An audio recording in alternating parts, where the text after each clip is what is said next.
اب پہلی بات تو یہ سوچئے، کیا انسان ہر وقت نماز پڑھتا ہے، ہمیشہ روزہ رکھتا ہے؟ جب اللہ کہہ رہا ہے میں نے تو پیدا ہی کیا میری عبادت کے لیے، کوئی اور کام اگر وہ کر رہا ہے تو وہ میرے مقصد تخلیق کے خلاف کر رہا ہے۔ وَمَا خَلَقْتُ الْجِنَّ وَالْإِنسَ إِلَّا لِيَعْبُدُونِ، میں نے تو جنوں اور انسانوں کو صرف اس لیے پیدا کیا کہ میری عبادت کریں۔ تو اصل میں بات کیا ہے؟ یہ نماز، روزہ، حج اور زکوٰۃ یہ بھی عبادات تو ہیں، اصل عبادت کچھ اور ہے۔ اصل عبادت کیا ہے؟ الحمدللہ وکفا والصلاة والسلام علی عبادہ الذین اصطفیٰ، خصوصاً علی افضلہم وخاتم النبیین محمد الامین وعلی آلہ وصحبہ اجمعین۔ اما بعد فاعوذ باللہ من الشیطان الرجیم، بسم اللہ الرحمن الرحیم۔ رب اشرح لی صدری ویسر لی امری واحلل عقدۃ من لسانی یفقہوا قولی۔ اللہم ربنا الہمنا رشدنا واعذنا من شرور انفسنا، اللہم ارنا الحق حقا وارزقنا اتباعہ وارنا الباطل باطلا وارزقنا اجتنابہ، اللہم وفقنا لما تحب وترضى، آمین یا رب العالمین۔ معزز حاضرین اور محترم خواتین، السلام علیکم ورحمۃ اللہ وبرکاتہ۔ آپ کے علم میں ہے کہ میرا آج کی گفتگو کا عنوان ہے کلمہ طیبہ، اور اس کے حوالے سے یا اس کی روشنی میں ہمارے دینی فرائض۔ بچپن میں مجھے امید ہے کہ بہت سے لوگ خوش نصیب ایسے ہوں گے اس مجمع میں جن کی تعلیم کا آغاز قاعدہ یسرنا القرآن سے ہوا ہو یا نورانی قاعدے سے ہوا ہو، اور پھر اس کے بعد حضرت مولانا مفتی کفایت اللہ رحمۃ اللہ علیہ کے کتابچے تعلیم الاسلام جو ہے انہیں پڑھائے گئے ہوں۔ ظاہر بات ہے کہ آج کل وہ رواج ختم ہو چکا ہے، آج کا ہمارا دور مادہ پرستی کا ہے۔ ہماری تعلیم میں بھی آپ کو معلوم ہے کہ کنڈر گارڈن جو ہے اس سے بات شروع ہوتی ہے، اور ممی اور پاپا یہ الفاظ جو ہیں وہ بچوں کو سکھائے جاتے ہیں۔ اللہ اور اس کے رسول کا نام عام طور پر نہیں پڑھایا جا رہا، لیکن یاد ہوگا آپ کو کہ اس سلسلے میں سب سے پہلے ایمان مفصل، ایمان مجمل یاد کرائے جاتے تھے، ایمان کیا کیا ہے، پھر 6 کلمے پڑھائے جاتے تھے۔ یہ 6 کلمے یوں سمجھیے کہ اسلام کی تعلیمات کا لب لباب اور خلاصہ ہے۔ ان میں سے پہلے 2 کلمے کیا ہیں جو اہم ترین ہیں؟ کلمہ طیبہ، لا الہ الا اللہ محمد الرسول اللہ صلی اللہ علیہ وسلم۔ یہ مختصر ترین کلمہ ہے، اسے ہم کلمہ طیبہ کہتے ہیں، اور یہ سمجھیے کہ ہمارے دین کی جڑ اور بنیاد اور اساس ہے۔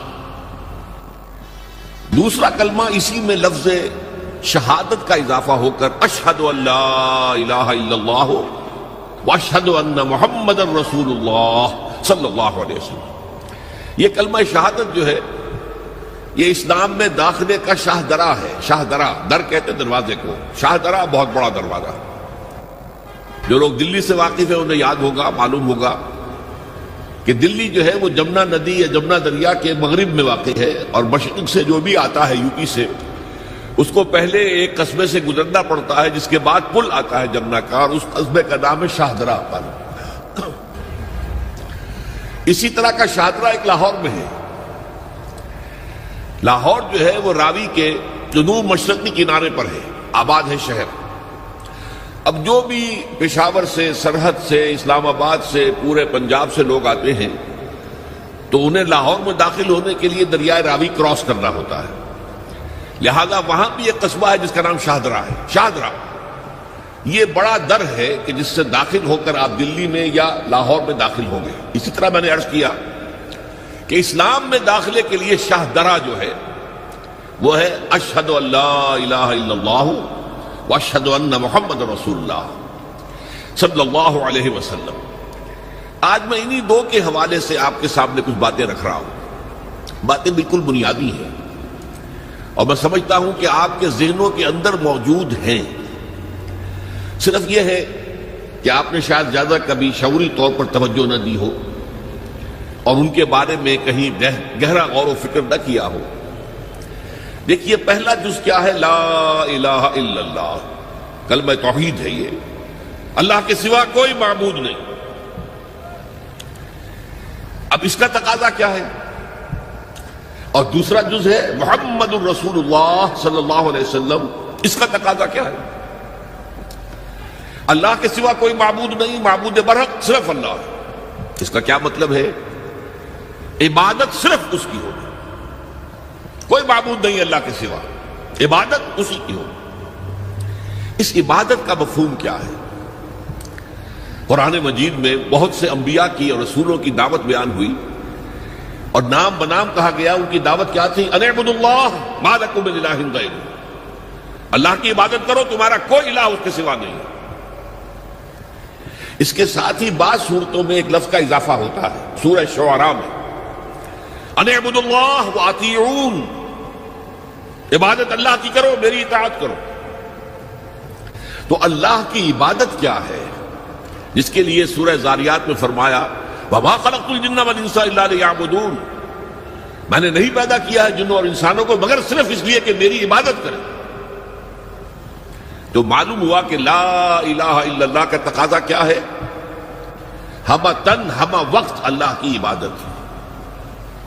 یہ عبادت کیا ہے؟ بدقسمتی سے مسلمانوں پر جو زوال آنا شروع ہوا خلافت راشدہ کے بعد سے، ایک زوال اسلام کا شروع ہو گیا، اگرچہ مسلمانوں کا تو عروج جاری رہا۔ دور بنو امیہ میں، دور بنو عباس میں دنیاوی اعتبار سے سطوت، شان اور شوکت بڑھتی چلی گئی، لیکن اسلام جو ہے اس کے اندر زوال شروع ہو گیا۔ سب سے پہلا زوال کیا آیا؟ وہ خلافت کہ جو مسلمانوں کو اپنے میں سے کسی بہترین شخص کا انتخاب کر کے جس کا تعین ہونا چاہیے تھا، وہ خلافت موروثی عہدہ بن گئی، خاندانی بات بن گئی، قبائلی بات بن گئی۔ یہ ہمارے زوال کا پہلا مظہر تھا۔ بہرحال اس کے بعد رفتہ رفتہ ہمارے تصورات بھی کچھ محدود ہوتے چلے گئے، ہوتے ہوتے بات یہاں تک پہنچی کہ عبادت کا مطلب ہے نماز، روزہ، حج اور زکوٰۃ۔ اب پہلی بات تو یہ سوچئے، کیا انسان ہر وقت نماز پڑھتا ہے، ہمیشہ روزہ رکھتا ہے؟ جب اللہ کہہ رہا میں نے تو پیدا ہی کیا میری عبادت کے لیے، کوئی اور کام اگر وہ کر رہا ہے تو وہ میرے مقصد تخلیق کے خلاف کر رہا ہے۔ وما خلقت الجن والانس الا لیعبدون، میں نے تو جنوں اور انسانوں کو صرف اس لیے پیدا کیا کہ میری عبادت کریں۔ تو اصل میں بات کیا ہے؟ یہ نماز، روزہ، حج اور زکوٰۃ یہ بھی عبادات تو ہیں، اصل عبادت کچھ اور ہے۔ اصل عبادت کیا ہے؟ عبد کہتے ہیں غلام کو۔ غلام پچھلے زمانے کا تصور کیجئے، یہ ایسا نہیں تھا جیسے آپ کسی کو ملازم رکھ لیں۔ آج امپلائر امپلائی ریلیشن شپ یہ اور ہے۔ آپ نے کسی کو ملازم رکھا ہے، فرض کیجئے دہاڑی پر رکھا ہے، وہ 8 گھنٹے کام کرے گا، پھر چھٹی کرے گا، اس کے بعد وہ آپ کا کوئی تابع نہیں ہے، آپ کا غلام نہیں ہے، بلکہ آپ کا بھی ایک ہی ووٹ ہوگا، جب الیکشن ہوگا اس کا بھی ایک ہی ووٹ ہوگا۔ تو اصل میں غلام جو ہوتا تھا وہ ہمہ وقت، ہمہ تن، ہمہ جہد، ہمہ وجوہ بندگی کرتا تھا، اطاعت کرتا تھا۔ ملازم کہہ سکتا تھا کہ میرے تو اوقات ختم ہو گئے۔ آپ نے کسی کو رکھا خانسامہ کی حیثیت سے، اور فرض کیجئے ابھی فلش سسٹم نہیں آیا تھا تو بیت الخلاء جو ہے آپ جس طرح کے ہوتے تھے سب کو یاد ہے۔ کسی دن بھنگن نہیں آئی، آپ کہیں اس سے خانسامہ سے کہ ذرا جاؤ بیت الخلاء صاف کراؤ، وہ صاف کہے گا صاحب میں آپ کا، میں تو خانسامہ ہوں، میں آپ کو کھانا پکا کر دینے کا پابند ہوں، میں یہ آپ کا بیت الخلاء صاف کرنے کا تو پابند نہیں ہے۔ کہے گا کہ نہیں کہے گا؟ لیکن غلام نہیں کہہ سکتا۔ غلام تو ملکیت ہے، وہ 24 گھنٹے کا مطیع ہے، جو کام کہا جائے کرنے پر مجبور ہے، انکار نہیں کر سکتا۔ اور آپ کو معلوم ہو ایک اور بات ہونی چاہیے کہ غلام تو خود مملوک ہوتا ہے، اس کی ملکیت کوئی نہیں ہوتی۔ آقا نے کوئی اگر کوٹھڑی دے دی ہے کہ تم رات کو اس میں سو جایا کرو تو کیا وہ اس کوٹھڑی کا مالک ہو گئے؟ آقا نے کوئی چارپائی دے دی ہے اس پر سویا کرو تو کیا چارپائی کا مالک ہو گئے؟ نہیں، قطعاً نہیں، خود مملوک ہے۔ اور پچھلے زمانے میں غلاموں کا معاملہ کیا تھا؟ آقا جب چاہے ذبح کر دے، قتل کر دے، کوئی مقدمہ نہیں بنے گا، نہ 302 کا نہ 304 کا۔ کیوں؟ جیسے آپ کی بکری آپ کی ملکیت تھی، آپ نے ذبح کیا، گوشت کھا لیا، کوئی پوچھ سکتا ہے آپ سے؟ میری بکری تھی بھائی، میں نے ذبح کیا، Who are you to ask me؟ اسی طرح غلام میری ملکیت ہے، میں نے قتل کر دیا، میں نے اپنا نقصان کیا ہے نا۔ میں اس غلام کو فروخت کرتا تو کچھ پیسے مل جاتے مجھے، لیکن اختیار میرا ہے، میں نے اسے قتل کر دیا۔ اس معنی میں اللہ کا غلام بن جانا، اللہ کا بندہ بن جانا۔ یہ بندہ جو ہے یہ فارسی کا لفظ ہے، عبد عربی کا لفظ ہے۔ عبد سے عبادت بنا، بندے سے بندگی بنا۔ چنانچہ شیخ سعدی کا شعر ہے مشہور، جو مسجدوں میں پہلے لکھا جایا کرتا تھا۔ آج کل تو ہمارا نئی قسم کی مسجدوں کے ڈیزائن بنتے ہیں نا، پچھلے زمانے میں کیا ہوتا تھا؟ اس در کے اوپر چوکٹا بنا ہوا ہے، روز محشر کے جان گداز بود، اولی پرسش نماز بود۔ وہ قیامت کا دن جو بہت سخت ہے، پہلا حساب نماز کا ہوگا۔ اور یہ شعر بھی لکھا ہوتا تھا، زندگی آمد برائے بندگی، زندگی بے بندگی شرمندگی۔ یہ زندگی ہمیں ملی ہی بندگی کے لیے ہے، وما خلقت الجن والانس الا لیعبدون۔ تو اگر ہم بندگی نہیں کرتے اللہ کی تو شرمندگی ہی شرمندگی ہے، گویا کہ ہم اپنے مقصد تخلیق کو تو پورا نہیں کر رہے۔ آپ نے قلم بنایا تھا لکھنے کے لیے، لکھتا نہیں ہے تو اٹھا کے پھینک دیں گے، آپ اس کو کوڑے میں ڈالیں گے۔ لہذا انسان کی تخلیق اور جنوں کی تخلیق بندگی کے لیے ہوئی۔ زندگی آمد برائے بندگی، زندگی بے بندگی شرمندگی۔ یہ ہما وقت، ہما تن، ہما وجوہ، ہما جہد اللہ کی اطاعت ہے۔ یہ ہے عبادت۔ اس عبادت کے لیے عبادات ہمیں دی گئی ہے۔ جیسے یہ اگر کھڑا ہوا ہے شامیانہ تو آپ نے دیکھا یہ جو بانس کھڑے ہوئے ہیں، یہ عبادت جو ہے اس کی چھت سمجھ لیجئے 4 ستونوں پر کھڑی ہے، نماز، روزہ، حج، زکات۔ نماز کس لیے؟